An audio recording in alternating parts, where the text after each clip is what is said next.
Good afternoon, everyone. Gabe Velazquez here with you on a Wednesday. This is the 11th Jan. Been been missing the last few sessions. I apologize for that. Had some technical challenges, but we have resolved those finally. So I am back. This is a makeup session for yesterday. So anyways, let's get right into it, everybody. So welcome back. I think last time we were with each other was more than a week ago, but really, obviously tomorrow we have CPI, we have energy reports, we have grain report setting up for tomorrow. So a couple things. I do have a class coming up, which I think is going to be important for some of you that have been out there trading for a little while and maybe having a challenge. It's going to be, I'm going to go over why, kind of levels and why some fail, what, quality versus quantity and all that good stuff. So that's going to be a week from tomorrow on Tuesday at 4 p.m. Pacific, 7 Central, 7 Eastern. So if you want to go ahead and get signed up for that, it is a free class. I spent about an hour. We're going to go through a bunch of charts and stuff. So go ahead and do that. Also sign up for the free newsletter and also, yep. Yeah, man, it was really fun. When you JT, when you do these things live, right. It wasn't like I could, it's like, okay, I'm firing this thing up and then I get frozen up and whatever, and trying to do it live. So it's like, okay, but so we're back. Yep, we're back on track. So great. Glad to be with everybody. So let's get into obviously, if you really think about it, since we were here last Tuesday because I had technical difficulties, but where are we at? We are basically swinging. If you really think about it, for almost now a month, we've been swinging between 3,800. Getting into the S&P. Right. First, in December, we were between 3,800, 3,900. We broke out above that today. Yesterday, we pulled back hard back into the breakout point from yesterday. And now we're heading back up again, going into the CPI tomorrow. So 4K is, in fact, we're coming in. We just closed out some SPY calls this morning. And we rolled out to next Wednesday in anticipation of a big move coming into CPI. So we did make a little bit of money on our calls this morning. We had actually a volatility play that we've been doing, and so that was not great, because what really tripped us up was I was expecting a follow through move yesterday, and as you saw, pulled back. And it went right back down to where we broke out from, around the 3,900. So hopefully some of you guys caught that. I was with some of my members in our forum and pointing that, these breakout points. That's I'll be discussing that in our class this next Tuesday as well. So all in all, now the next levels, first, clearly we have that 4K, 39.91 is where we closed today. We got 4,000 on the S&P. Going to be an important level. And, one of the things I've been talking about pretty much for the last, 6 months or so is this whole notion of, I call it being dogmatic, either being way too bearish, way too bullish, and sticking to your guns with that. And as we know, even now, the bears are feeling feeling a little bit of heat in the last couple of, even since the beginning of the year, right? Even today. And a lot of this going into the jobs number on Friday, which I didn't get to discuss with you guys, a lot of that rally, I think, it came off of the PMI. I wrote about it this weekend in our newsletter. But part of that was the positioning where, again, we came in, a lot of folks came in very bearish, anticipating that the jobs number is going to be hot. it wasn't. But there was that PMI under 50 that really kicked the rally off. And I would even say, I mean, if you look at these surges at the end of the day, today is clearly another short covering squeeze, right? I don't know if you're watching the S&P right here onto the close, but you can clearly see that a lot of shorts are getting squeezed out of the market.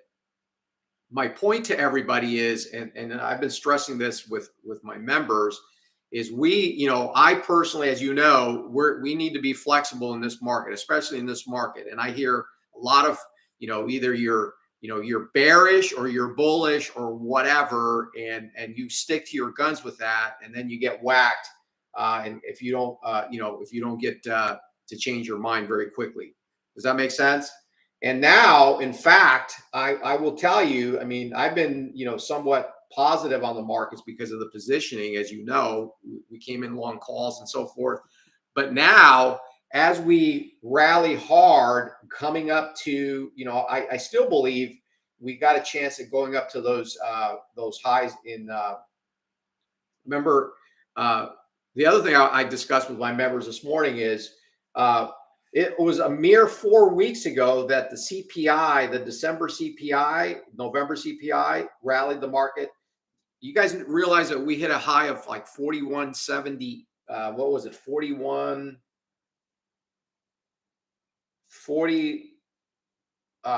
Remember that CPI that failed, where we had that massive rally in the early part of the day, and then we then the market just collapsed. Do we have a shot at touching that level? Absolutely. That was 41.80, by the way, in the S&P. It's amazing how people have short-term memories in this business, right? So it was not a mere 3-4 weeks ago that the S&P was at 41.80, and here we are. We came all the way back down to 3,800, and now we're. I think there's a shot we go back up and test that 41.80 in the next couple of weeks. Okay. In fact, that is our target for our new position that we just put on in the SPY. Unfortunately, there wasn't a lot of levels in the S&P other than that 48.96 level. You go to the 30-minute, you can see where we broke out from, we pulled back, and now we've taken off. So in the short term, 4K, anything goes tomorrow. We get a soft number. I think we carry this rally because there's still some shorts in the market. If it is a hotter than expected number, no shocker to me that we pulled back all the way back down at least to 3,900, or even all the way back down to the bottom part of the range. We're positioned that way right now, just looking for a big move either way. Okay. So I would be definitely tomorrow. We're already almost there, 39.88. I would take a look at 4K in front of that CPI tomorrow. Also on the NASDAQ, very interesting development in the NASDAQ. In the last 2 days, the NASDAQ has actually been outperforming the S&P, right? In fact, if you look at your charts, you guys should have your charts up. The NASDAQ and the small caps have outperformed the S&P and the Dow. Everybody catch that? I don't know if you guys have caught that. And why? Because now it's almost like the old and the new. Last year, all the beaten down stocks are getting a bounce, and the NASDAQ, all of the the FANG stocks, Amazon got a really nice lift this week. Amazon and Meta and even Tesla, hit a low like 103, sitting at 122. So, getting a nice lift in the NASDAQ. And here's a level for you in the NASDAQ. I think, the NASDAQ's got actually a pretty good looking level right around the 11,600, 670 area. Check it out. Okay. Giving you guys a little bit of something to chew on here. Right. Could we get there? As we know, the NASDAQ moves 300-400 points a day. So that is something to look at. And then there's a couple of nice pullback areas now that set up nicely for the NASDAQ. So one of the things that buying low, selling high means I don't have a bias. Market rallies hard, you want to short it, drops hard, you want to buy it. And that's what's been working, and that's typically what always works, instead of getting too dogmatic about this or that, whatever. Okay, so those are some levels I'm looking at in the NASDAQ. Russell also, Russell, if you look at your chart, it broke above 18K. I've been talking about that, right? So 18K on the Russell, pull back and then rally hard, and I think it's going to 19K. The Russell, if you haven't been trading the Russell lately, check it out. It's getting some really nice movement. It's outperforming the S&P. Small caps are really catching a nice bid, and I think there's a shot at 19K on the Russell. There are a couple of nice pullback areas in the small caps, namely around 1830 or so. Check it out, and then 19K would be a pretty reasonable target there. Okay, so check that out.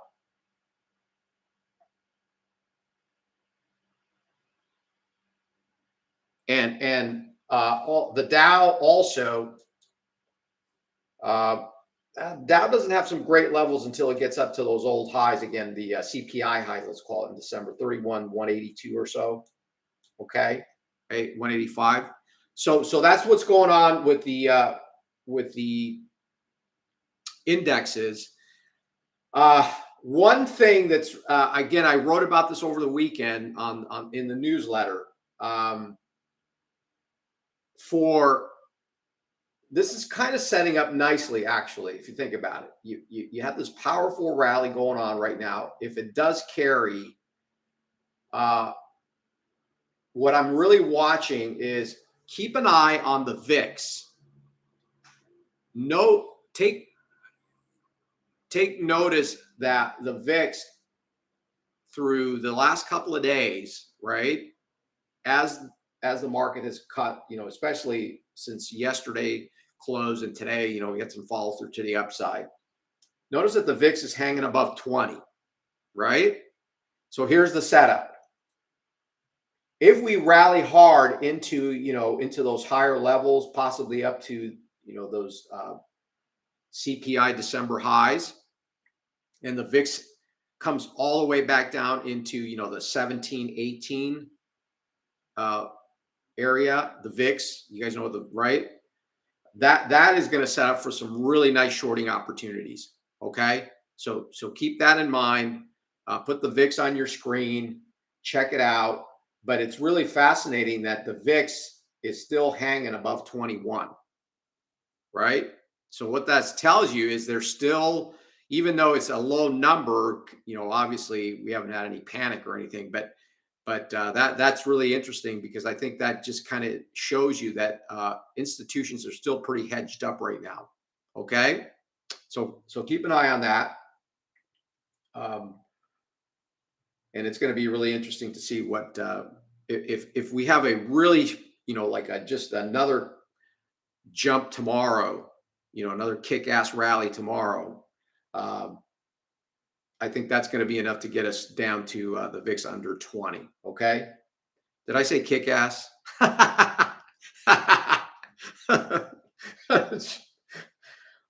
Oh, man.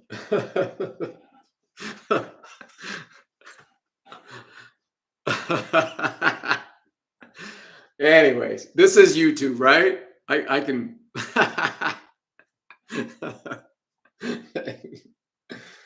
Anyways. All right. Bonds. Let's just move. Bonds. Bonds had a really nice pop. I haven't seen you guys since last Tuesday, but that week, last week, last Friday, you saw that huge bond rally, right? That was because of the again, that PMI, that under 50 PMI, right? And bonds are rallying hard again. And again, I went through this with the members this morning, which is really interesting. And I kind of been talking to you guys about that here. Bonds rally. The bonds have rallied because the recession, right? So if you recall, all of last year, the bonds just got annihilated because it was all about inflation. Inflation was 9% in the summer. Every rally was just sold hard because again, the Fed was on a rampage. Raising 75.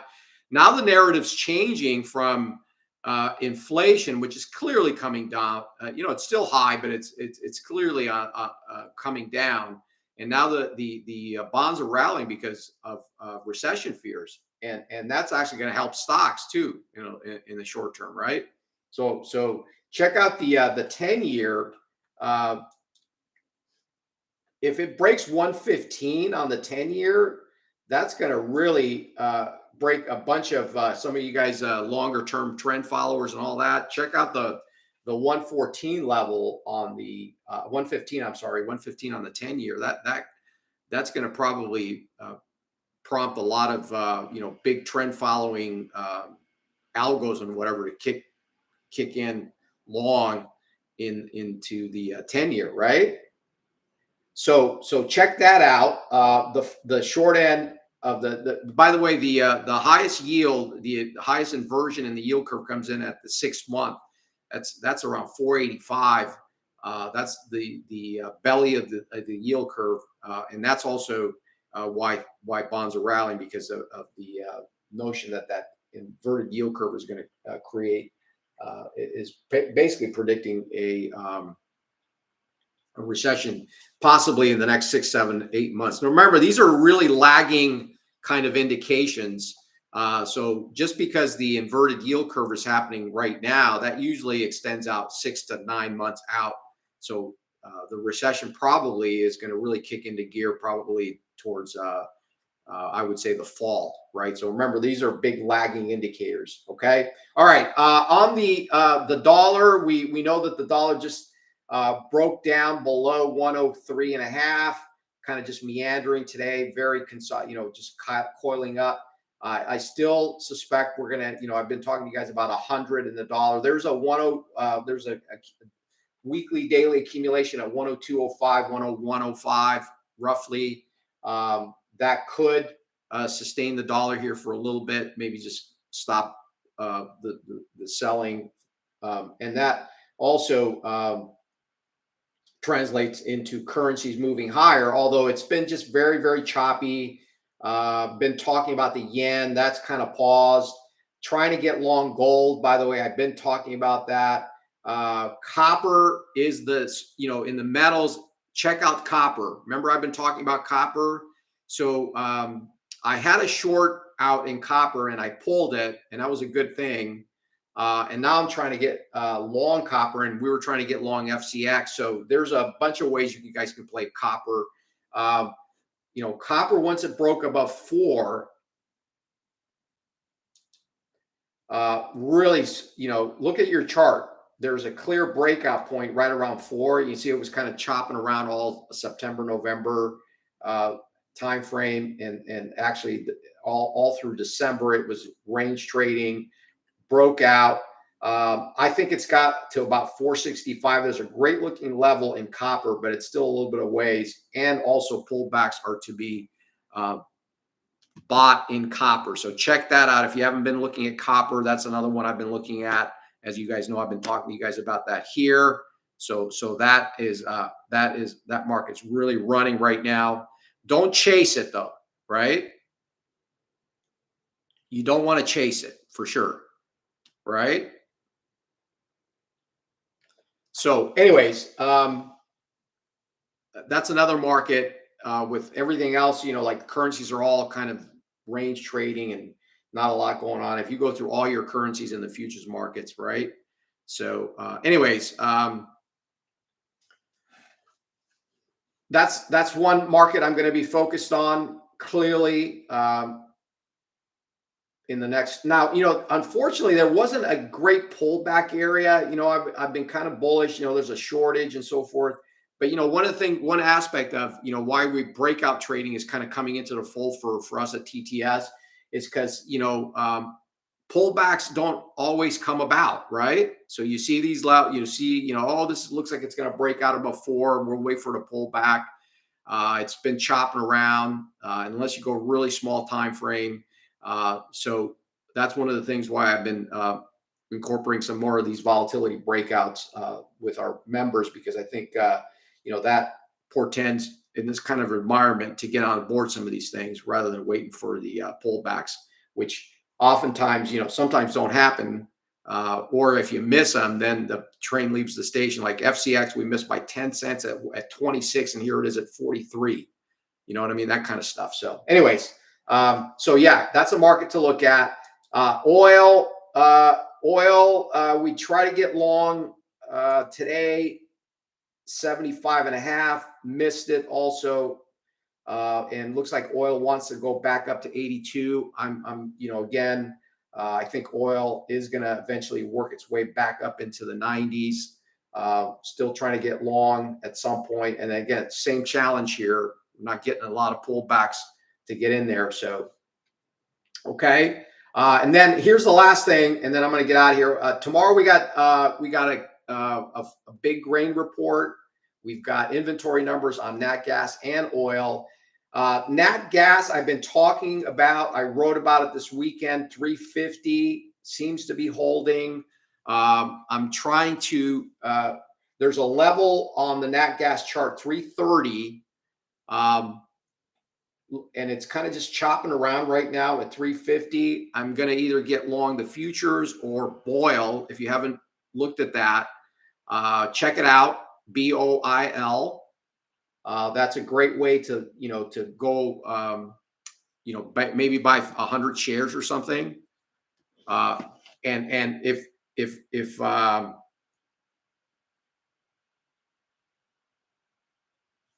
the weather and the situation in Europe changes, i.e., we get really cold weather or the stuff in the Ukraine worsens, I do believe that there's a really great longer term opportunity. Oh, okay. Who? Identify yourself. B, who's B? Oh, you got long UNG? Are you one of my members or? Yeah. I've been actually trying to get long. Hey, Barb. Hi, Barbara.